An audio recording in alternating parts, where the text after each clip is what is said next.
Le podcast évolue. Et oui, cher entrepreneur créatif, deviens planifie selon ton énergie. Une évolution qui s'est fait naturellement avec la création de mon programme La méthode piano, méthode d'organisation que j'ai développée et qui nous permet, en tant que femme, de planifier nos journées et nos projets dans le respect de notre énergie et de notre cycle. La méthode piano, c'était à l'origine un module de ma formation principale, Mon business créatif et rentable, formation qui accompagne les entrepreneurs créatifs, créatrices, intuitives, les artistes, les artisans, les designers à vendre leurs produits et services en développant une entreprise sur des bases solides, une entreprise qui est basée sur leurs compétences et leurs valeurs et entre à la fois les questions sur cette méthode liée à l'organisation, au par rapport à notre cycle menstruel, cycle féminin, l'énergie féminine et en même temps, de mon côté, une envie d'aller plus loin dans le partage de cette façon de s'organiser, de cette façon de se reposer, si je puis dire, sur notre cycle pour, avoir un quotidien qui soit allégé et fluide.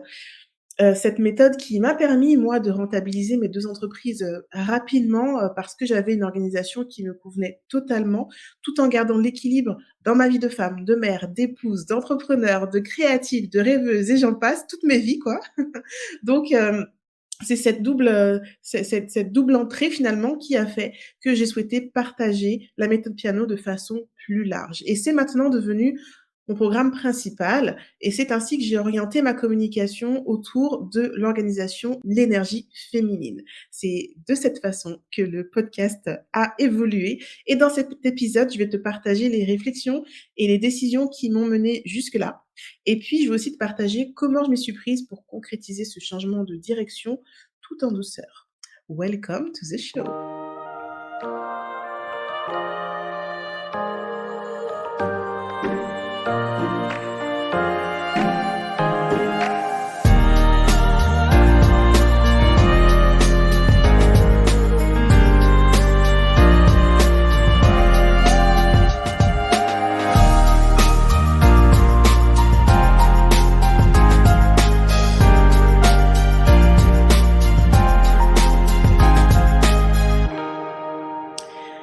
Je suis ravie de te retrouver pour, ce nouvel épisode du podcast, nouvelle version, planifie selon ton énergie. J'espère que tu as apprécié, le nouveau jingle. Moi, je l'adore.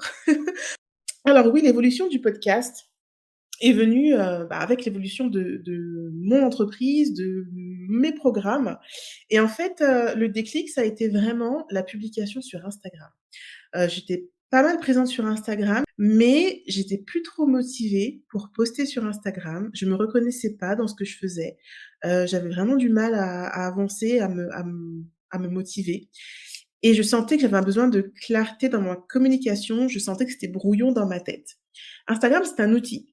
Donc c'est pas tant l'outil qui n'allait pas avec moi, c'était ma méthode qui ne convenait pas et du coup, j'ai eu un trop plein de l'outil parce que ma méthode n'était pas OK. J'en étais à faire un double travail de contenu, à la fois un contenu pour, pour les personnes qui me suivent sur ma newsletter et cetera et en même temps un contenu pour Instagram. J'avais en fait l'impression de travailler pour Insta, quoi et à me plier aux désirs, d'Instagram et c'était pas fluide. Je le faisais pour le faire, mais je sentais pas que c'était fluide. C'était pas, il manquait mon flow. J'étais plus, dans de la production et si tu me suis depuis un moment, tu sais ce que je pense de la production et de la productivité, donc ça n'allait pas. C'était vraiment le déclencheur, le déclencheur pour dire: «Non, non, ça ne va pas là, Olivia». C'était un signe et je commençais aussi à procrastiner, à déplacer les moments où je sentais que je devais publier pour Instagram ou préparer des publications pour Instagram et quand, tu passes en mode «je dois, il faut» et en mode procrastination, c'est un signe évident qu'il y a quelque chose à travailler dans le fond. Donc, je me suis arrêtée, sans le vouloir, hein, je me suis arrêtée parce que j'en pouvais plus et ça aussi c'est un signe quand tu t'arrêtes et que tu en peux plus, c'est qu'il y a un moment, il y a un besoin de renouveau. J'avais un besoin de nettoyage, de réalignement, de réajustement et ce que je voulais vraiment, c'était, arriver à un seul contenu et le déployer sur tous les formats. Chose que je faisais auparavant, mais quand, l'entreprise a commencé à évoluer, ma façon de communiquer aussi, les plateformes aussi, il y a besoin de revoir les choses et en fait, il y a une déconstruction avant la reconstruction. Donc je me suis recentrée sur ma vision, qu'est-ce que je voulais en termes de communication, comment je voulais fonctionner pour moi et avec, ma collaboratrice. Donc je me suis j'ai pris le temps de me poser et de me dire: «Et ce que je veux, c'est pour un seul contenu que je puisse déployer sur tous les formats sur lesquels je communique». Et finalement, c'était beaucoup plus simple qu'il ne peut y paraître. Je me suis posée pour voir: «OK, comment on fonctionne aujourd'hui? Et puis quelle est ma pièce principale, la pièce maîtresse de communication? Par quoi je commence et que je peux déployer?» Je suis du coup passée de 4 contenus, pour Instagram, pour ma newsletter, pour mon blog et pour le podcast, 4 choses différentes. Je suis passée de 4 à une seule, de 4 à une seule. Comment? J'ai suivi la méthode du bilan que je partage moi-même avec mes clientes. Un bilan sur 2 versants, un versant stratégique et un versant énergétique. La partie stratégique, c'est quoi? Le bilan stratégique, c'est quoi? C'est déjà réfléchir à qu'est-ce qui fait tourner mon business? Donc, qu'est-ce qui me rapporte du chiffre d'affaires? Donc, clairement, d'où viennent mes clientes? Qu'est-ce qu'elles recherchent? Qu'est-ce qui fonctionne? Qu'est-ce qui ne fonctionne pas? Et là, on est purement sur des données, de la data, des données, des chiffres, des stats, clairement et purement. Donc, j'ai, regardé mes chiffres, regardé d'où viennent mes clientes, regardé ce que les personnes qui s'intéressent à mon univers consomment, recherchent et le parcours que font mes clientes.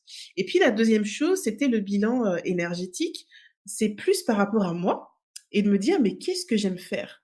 Où est-ce que je m'éclate? Où est-ce que je m'amuse? Où est-ce que j'ai du fun? Où est-ce que je sens que c'est facile et que, ouais, ça roule quoi? Dans quoi j'excelle? Dans quoi je me sens à l'aise?» Et là, c'est vraiment se focaliser plutôt on dit je pense, sur les ressentis, sur mes envies. Et c'est un mix des 2. C'est un mix du stratégique et de l'énergétique qui m'a donné la réponse finalement évidente.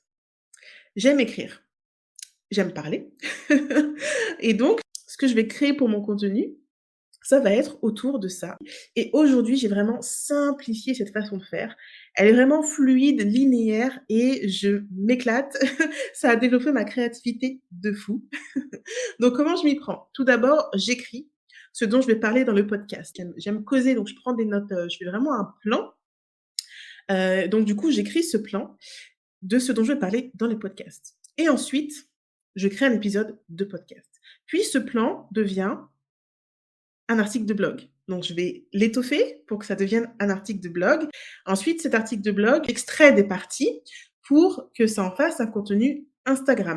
J'utilise ce même article de blog, anciennement épisode de podcast, pour en faire un élément de ma newsletter, soit en partie, soit totalement. Soit ce sera vraiment 100% newsletter, soit ce sera une newsletter qui va inviter à lire l'article de blog ou inviter à écouter le podcast. J'en fais aussi, du contenu pour Pinterest, de façon à booster le trafic sur mon site et vers l'épisode de podcast. Je fais aussi des extraits pour Twitter et du contenu pour Google My Business. Donc tu vois, tous les supports de communication que j'utilise, tout ça à partir d'une seule et unique pièce que j'ai créée dans le fun, dans le plaisir et avec beaucoup d'envie. C'est bien plus fluide pour moi aujourd'hui, bien plus simple. Je ne réécris pas, je ne réfléchis pas à nouveau, j'adapte ce que j'ai fait une fois, je fais une fois et ensuite je réadapte. Et ça a simplifié aussi le travail avec mon équipe parce qu'auparavant, il y avait beaucoup de va-et-vient dans la relecture, dans l'écoute, dans la réécriture, dans l'adaptation, etc. Aujourd'hui, c'est fait nativement, une fois pour toutes. C'est vraiment descendant, fluide, c'est beau. Et en fonctionnant comme ça me permet vraiment d'être mieux, à la fois dans la façon de gérer mon entreprise et à la fois dans la façon de partager ce que je souhaite partager, parce que je suis concentrée sur ce que j'aime et sur ce qui fait ma différence. Et notamment, ce que j'aime, c'est, ben, causer, écrire, mais aussi avoir plus de relationnel avec les personnes qui me suivent, être dans l'échange, la discussion. Et les résultats s'en sont fait sentir rapidement parce qu'avec ce changement, déjà, j'ai eu beaucoup de questions. «Ah mon Dieu, qu'est-ce que tu as fait sur Instagram? Tu as disparu et cetera. Qu'est-ce qui se passe?» Donc ça a pas mal tilté, même si le but c'était pas ça, hein, c'était vraiment j'avais besoin de raser, faire place nette pour repartir sur des bonnes bases, mais ça a pas mal suscité de questions et surtout moi dans ma façon d'échanger, il y a beaucoup plus d'intention de mon côté. Donc ma newsletter est beaucoup plus orientée, dans l'échange, la discussion, plus dans l'interaction aussi avec mes différents, clients abonnés, que ce soit sur Instagram ou dans ma newsletter. Ça favorise beaucoup, beaucoup plus les conversations et ça me plaît énormément. Je préfère passer du temps à converser avec les personnes qui me suivent qu'à, créer du contenu pour créer du contenu sans savoir vraiment, derrière, où est-ce qu'il tombe. Je préfère avoir un contenu que je peux réutiliser pour susciter, de l'engagement et susciter de l'échange.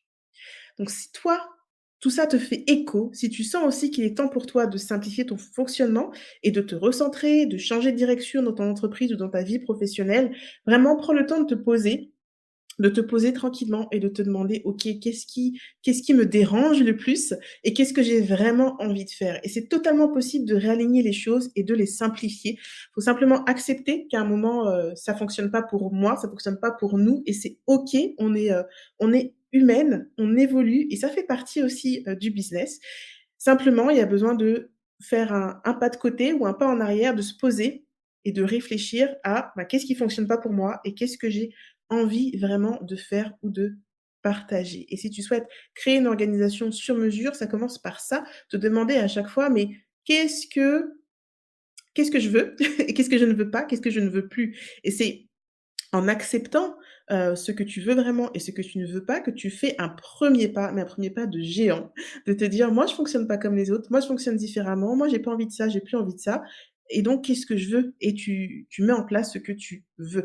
Ça demande quand même de l'organisation, de s'interroger, mais ça fait un bien fou, un nettoyage, tu sens une clarté, donc je ne peux que t'inviter à le faire. C'est aussi une façon d'adapter davantage ton activité à ton énergie naturelle et c'est ce pourquoi je, milite au sein d'Audace et Créativité, que les femmes puissent respecter leur énergie naturelle, leur rythme naturel, leur fonctionnement, leurs envies, leur créativité, leurs compétences pour pouvoir avoir une organisation sur mesure. Et si tu souhaites que je t'accompagne dans cette démarche, si tu as besoin d'avoir de la clarté dans ton business et dans ton organisation, tu peux m'envoyer un message par mail ou par Instagram en écrivant: «Je veux simplifier mon orga» et comme ça, je saurai que c'est cet épisode-là qui t'a motivé.